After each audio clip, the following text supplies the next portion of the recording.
Dylan Mulvaney causes a stir as spokesperson for Bud Light and Nike.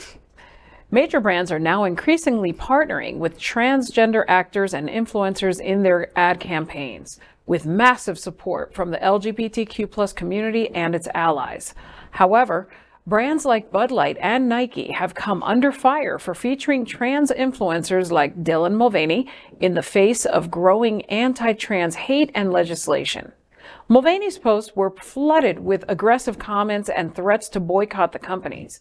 Countless videos appeared online throwing Bud Light beer into the trash and pouring it down the drain. Despite often being the targets of criticism from online trolls and conservative public figures, advertising shows no sign of slowing down in trans representation and continues to symbolize allyship. Transgender representation in advertising has come a long way over the decades since subtle, queer-coded messaging first began popping up 40 years ago when marketers described it as our little secret in the 1990s. However, as anti-trans discrimination persists and transgender people continue to be targeted in America's political culture wars, progressive companies and trans brand representatives face conservative condemnation. What it is for me that I don't like is the fact that this Dylan seems to be mocking, playing a woman, you know, the dancing around like a little girl, the over-the-top sort of impersonation of a young woman. I find it offensive. I really do find it offensive. If you're a transgender woman, it seems like Dylan is acting. Well, I mean, they've had this kind of whole account that has blown up over in the US, particularly over TikTok and Instagram. Their kind of whole everyday posting about their journey, their discovery of themselves the last year, and it's got them seen by presidents and everyone. So it's completely understand why kind of Nike are actually thinking, hey, this is a good opportunity for us to get on that bandwagon of publicity. They've got millions of followers. So it's clearly people are following them who like what Dylan is doing. Okay, this is about being inclusive.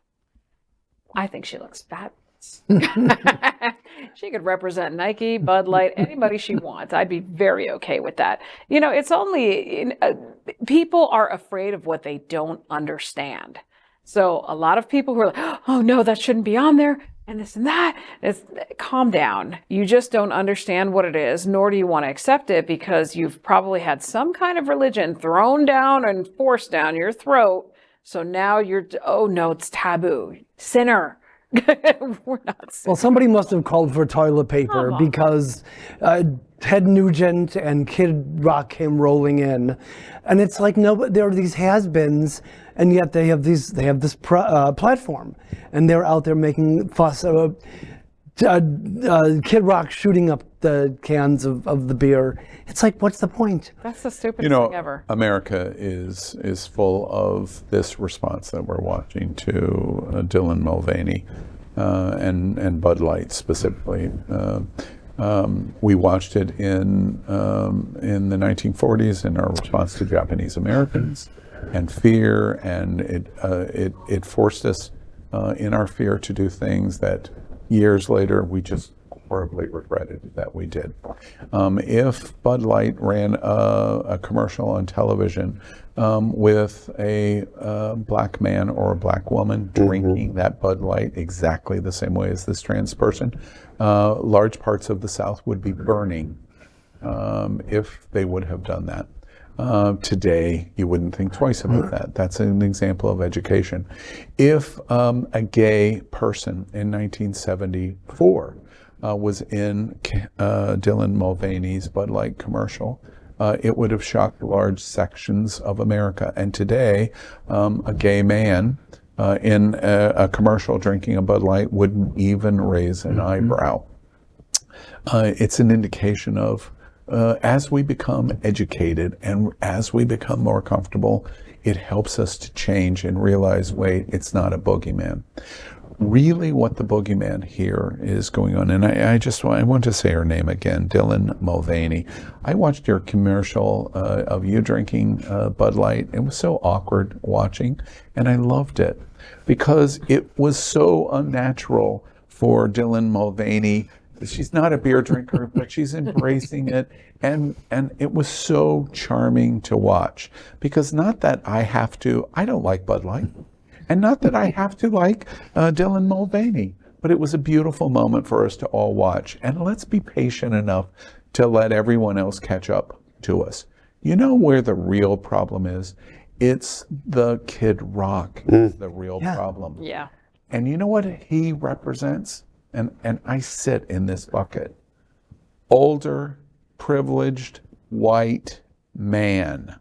That's our problem here. He takes a machine gun, which is much larger than his penis, and shoots up the Bud Light. And it's a representation of his masculinity to do it. And it's just an example of these older, privileged white men holding on by their fingertips to a past that is never coming back to you again. And you're going to pass these kind of laws, and you're going to throw young black men out of your state houses.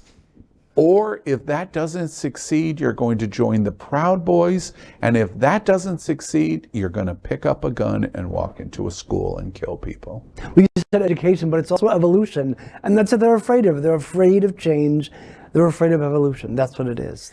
Yeah, and the Kid Rocks of the world and his ilk are people that, again, are coming out against someone like Dylan Mulvaney and saying you're less than. And these are people, again, using Kid Rock as an example, who certainly is less than most men in America, and it should not be held up or even highlighted his ignorance on social media. I hate even doing stories like this because it just brings more attention to these people, but it's people that are treating, whether it's women, trans, LGBTQ, black, minority, as you're not a full person. You don't get to do what I get to do in this world. And that's really the message. It's my privilege. That's privilege. And one last thought, because we have to move on. Once upon a time I wouldn't have said this. 20 years ago, I don't even think I could have understood the conceptual thought that goes through my head. Our world would be a lot better off if in America we paid much more attention to many other places in the world. Women running our governments are generally better than our toxic, masculine, white men running our government. Yeah. Now, I know we can't get to that in America, and I know that there are so many complicated issues here, but if we would at least consider that concept, we would begin to pull away this toxic masculinity we have. And if you're not in that club, I'm in that club. I'm okay. I'll be okay. But if you're not in that club, that's why women should be paying attention to this. People of color should be paying attention to this. Jewish people should be paying attention to this. Religious minorities should be paying attention to this. And LGBT should be paying attention to it. Because until older, privileged, white face catches up with what's going on in the world, you better get out there and vote, and you better get out there and lead. That's where we're at. I would like to add one little quick final note. If we really wanted to act, against the Kid Rocks and the Travis Tritts, because there's a whole list of them that are very disappointed with these companies. So we do what we did to R. Kelly. Mute them. You hit them in the pocket. We are not streaming you. Guess what? You are not getting money. You're not getting royalties. That is the thing that I have an education in, is my background in music. We don't need to stream you. You don't need our money. Guess what? We have a lot more money than you do. Good luck. LGBTQ plus news is vital for our community and for the broader world as a whole. We have enough enemies at Fox News. Tucker, Sean, and Lara are loud. We need passionate allies. Happening Out Television Network, Queer News Tonight, and It's Happening Out are literally out of the closet and into the headlines. Our community needs your support. Like this broadcast and subscribe now to ensure the growth of the entire LGBTQ plus community.